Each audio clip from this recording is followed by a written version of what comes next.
What's up guys? For today's video, I'll show you the full video of a diesel generator maintenance. The purpose of maintenance is to ensure reliability and availability, prevent breakdowns, reduce repair costs, extend lifespan, and optimize performance and efficiency. The maintenance was done by the assigned engineer and or by second assistant engineer or third engineer. It's usually done when the diesel generator is stopped or after 10 to 15 days in service. First, let's talk about cleaning. Cleaning of a fuel oil duplex filter. The fuel oil duplex filter is a manual backwashing duplex changeover filter with a notch wire elements. It is installed before the diesel generator fuel pump and fuel oil injector. Diesel oil passes through it when starting and stopping the diesel generator or when the vessel is passing through an ECA or emission control area, and fuel oil passes through it when the generator is already running and in service. You can change or clean the filter while the engine is in operation due to its duplex design, but it is safer and better practice to do it when the engine is stopped. And here's the meaning of the duplex filter changeover handle positions. Handle like this, straight vertically. Both filters are in use. Handle at 50 degrees. Filter is in blow-off mode, either left or right side. Handle straight horizontally. One filter is for disassembly and the other side is in service. Now, let's proceed to disassembling the fuel oil duplex filter. Make sure to double check that the fuel and diesel oil inlet and outlet valves are closed.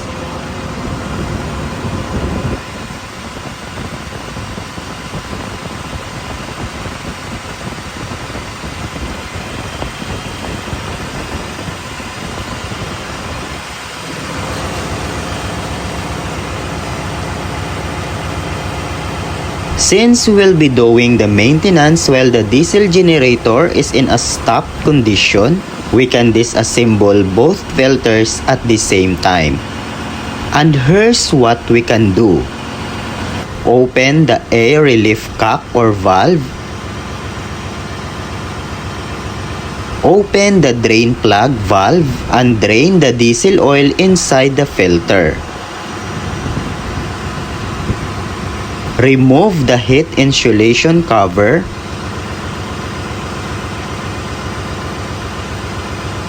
Drain the remaining diesel oil in the filter element case by operating the changeover handle.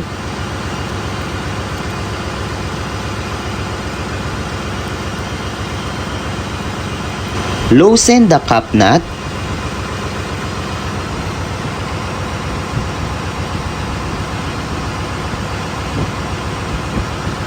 And remove the blow-off pipe.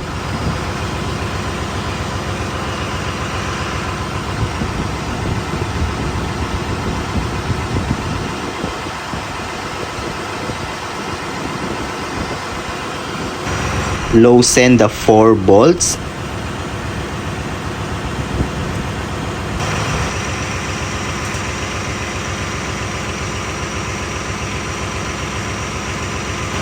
And remove the cover of the filter. And there's an O-ring. Be careful not to damage it. Loosen the tightening nut.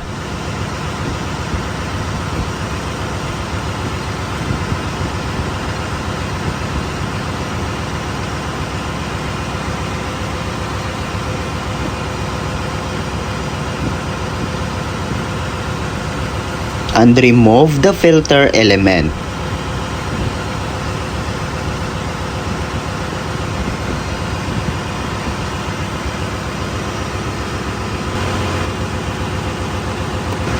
Let's do the same for the other filter element.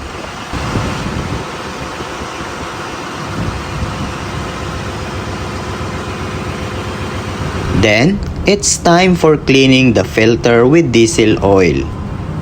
First, soak it for several minutes.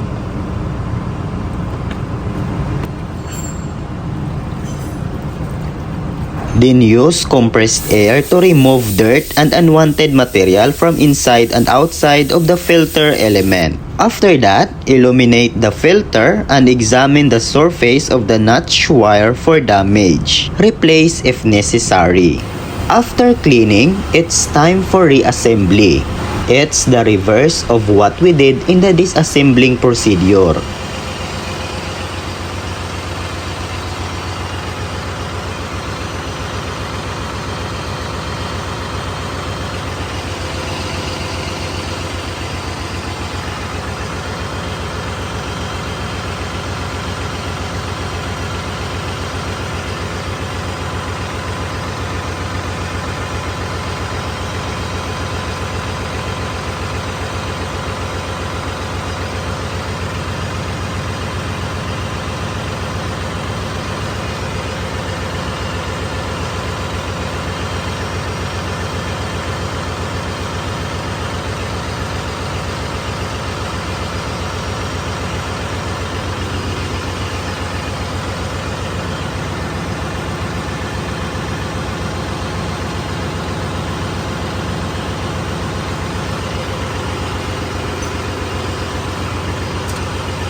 Then, open the diesel oil inlet valve.